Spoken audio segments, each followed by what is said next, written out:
ఈ సమయం ముందు దేవుడు మోషేతో చెప్తున్నాడు. మోషే అంటున్నాడు, నువ్వు ఎవరవని ఈ ప్రజలకు నేను చెప్పాలి. దేవుని స్తోత్రం, స్తుతులు, వందనాలు. చూడండి, ఈ దేవుడు నేనే దేవుడని ప్రజలకు ఏం చేశాడంటే చెప్పమంటున్నాడు. దేవుని స్తోత్రం.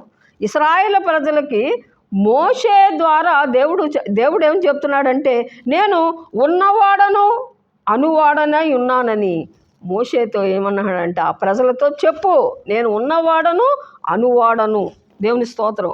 అంటే నేను ఉన్నవాడను అనువాడనై ఉన్నానని మోషేతో చెప్పాను. ఈ మాట వెళ్ళి ఇశ్రాయేలు ప్రజలకు చెప్పు అంటాడు దేవుడు. దేవుని స్తోత్రం. చూడండి, దేవుళ్ళు అనబడే వారు, దేవతలు అనబడేటువంటి వారు వచ్చారు, వెళ్ళిపోయారు అనుకుందాం.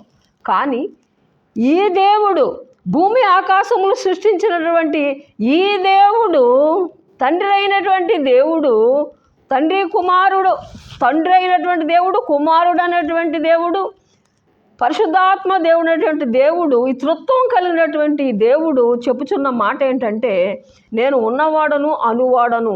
నిరంతరం భవిష్యత్తు వర్తమానం నా దగ్గర ఉంది. దేవుని స్తోత్రం. నేను ఉన్నవాడను అనువాడను.